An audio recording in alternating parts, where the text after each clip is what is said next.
Éternel des armées, Dieu Tout-Puissant, toi qui es le Créateur du ciel et de la terre, nous voici encore aujourd'hui pour te glorifier. Merci pour l'occasion que tu nous donnes. Merci pour ta grâce. Seigneur, parle à nos cœurs, délivre-nous, guéris-nous, fortifie-nous dans le nom de Jésus. Amen. Bonjour à tous, bienvenue à cette dévotion. Nous continuons notre dévotion aujourd'hui dans Nombre le chapitre 13 à partir du verset 31. Mais les hommes qui y étaient allés avec lui dirent: nous ne pouvons pas monter contre ce peuple car il est plus fort que nous. Et ils décrièrent devant les enfants d'Israël le pays qu'ils avaient exploré. Ils dirent: le pays que nous avons parcouru pour l'explorer est un pays qui dévore ses habitants.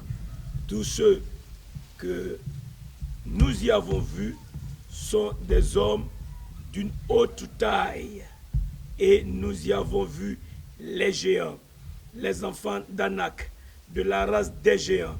Nous étions à nos yeux et aux leurs comme des sauterelles. C'est important de noter l'attitude que Caleb a eue. Caleb a eu une attitude de foi. Caleb est pour nous l'exemple à suivre dans cette histoire. Les autres espions, ceux qui étaient montés avec lui, ont commencé à parler. Et c'est ce qu'on appelle la confession négative. Écoute ceci. Mais les hommes qui y étaient allés avec lui dirent: nous ne pouvons pas monter contre ce peuple. Voilà, nous ne pouvons pas, je ne peux pas. Ça, c'est une confession négative. C'est parler en s'appuyant sur sa propre force. À l'évidence, en tant qu'être humain, nous sommes toujours limités. Mais quand toi, tu as reçu Jésus, quand tu as ouvert ton cœur pour le recevoir et tu confesses Jésus comme ton Seigneur, tu dois apprendre à agir au nom de Jésus-Christ. Tu dois apprendre à agir sur la base de la parole de Dieu. C'est ce que Caleb a fait. Mais ce peuple n'a pas fait ce que Caleb a fait. Il a fait exactement le contraire. Il est écrit: car il est plus fort que nous. Quelle déclaration, quelle confession négative, quelle confession de défaite. Quelqu'un dirait: mais ils ont dit la vérité. Oui, ils ont dit la vérité quand ils sont limités à leur sens. Quand tu es limité à ton sens, quand tu es incrédule, quand tu n'as pas Jésus, tu es limité à toi-même, tu es limité à ce que tu vois, tu es limité à ce que tu entends, tu es limité à ce que tu peux toucher. Et alors, ton langage sera un langage d'échec, un langage de défaite, un langage de quelqu'un qui recule. Lorsque nous prenons la parole de Dieu, nous nous souvenons que l'apôtre Paul a fait une déclaration.